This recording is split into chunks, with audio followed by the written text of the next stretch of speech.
Hello मैत्रिणींनो, आज आपण बनवत आहेत वालपापडीची भाजी। त्यासाठी मी इथं वालपापडी स्वच्छ धुवून आणि असे तुकडे त्या वालपापडीचे करून घेतलेले आहे।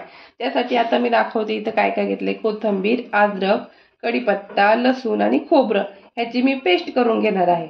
आणि ही वालपापडी आता आपल्याला आधी कढई घ्यायची आहे आणि कढईत गॅस चालू करून वालपापडी तेलामध्ये फ्राय करून घ्यायची आहे।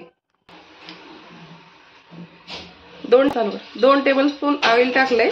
याच्यामध्ये आता वालपापडी आपण ती फ्राय करण्यासाठी टाकणार आहे।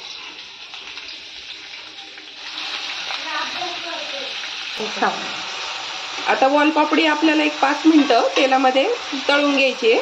ती तळेपर्यंत आता इथे आपण जे इंग्रेडियंट्स घेतलेत त्याची पेस्ट करून घेणार आहे।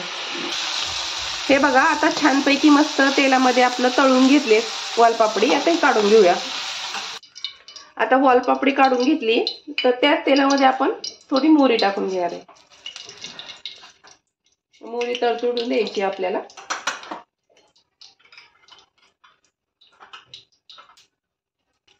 हे बघा, आता छानपैकी आपली मोहरी तळतळली। त्यानंतर आपण जिरे टाकणार आहे अर्धा चमचा। त्यानंतर गॅसचा फ्लेम आपल्याला कमी करायचा आहे। नंतर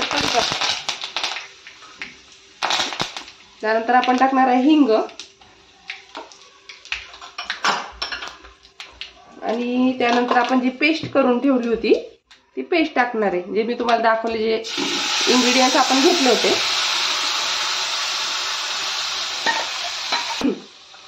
हे बघा, आता ती पेस्ट होती ती आपल्याला थोडीशी तेलामध्ये फ्राय करायची आहे। हे बघा, आपलं वाटण छानपैकी फ्राय झाले। आता एका साईडला करायचं आणि मग त्यामध्ये थोडं तेल टाकणार आहे। आपण नॉर्मली तेल टाकून घ्यायचं आपल्याला, म्हणजे आपल्याला याच्यामध्ये मीठ मिरची हळद टाकून घ्यायची आहे। अर्धा चमचा हळद आहे, 1 चमचा तिखट आहे आणि 1 चमचा मीठ आहे। तर हे आपल्याला परत तेलामध्ये थोडं मिक्स करून घ्यायचं आणि आपल्या मसाल्यामध्ये पण मिक्स करायचं छानपैकी। आणि आपण याच्यामध्ये ना थोडंसं मसाला मिक्स केल्यानंतर थोडं पाणी टाकणार आहे आपण नॉर्मली, म्हणजे आपलं जे काही आपण मिरची टाकली ना ते आपले जळणार नाही। आता परत 2 मिनिटं आपल्याला हे मसाले वाटणामध्ये शिजवायचे। हे बघा, आपल्या मसाल्याने आता छानपैकी तेल सोडलंय। तर मग आपण जी फ्राय करून ठेवलेली वालपापडी होती ती आता पूर्ण याच्यामध्ये टाकणार आहे। फ्राय केलेली वालपापडी एकदा तुम्ही अशा पद्धतीने जरूर करून बघा। फ्राय केल्यानंतर ना अजूनच भाजीला टेस्ट येते। आता हे मिक्स करून घ्यायचं छानपैकी आपल्याला पूर्ण। हे बघा, आता मस्त मिक्स करून घेतलंय। आता मी काय केलंय, पातेल्यात गरम पाणी करून घेतलंय ते टाकून घेणार आहे। भाजीमध्ये गरम पाणी टाकलं ना चव जात नाही भाजीची, तर शक्यतो गरम पाणीच टाकायचं भाजीमध्ये।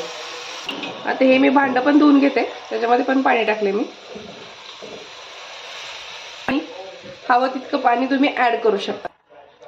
हे बघा, आता एवढं मी पाणी टाकून घेतलं त्याच्यामध्ये। आता आपण झाकण ठेवून एक 5 मिनिटं शिजून घेणार आहे त्याला।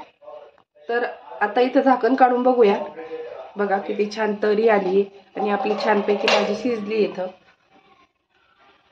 आता याच्यात शेंगदाण्याचं कूट टाकून घेणार आहे 2 चमचे आणि मिक्स करून घ्यायचं।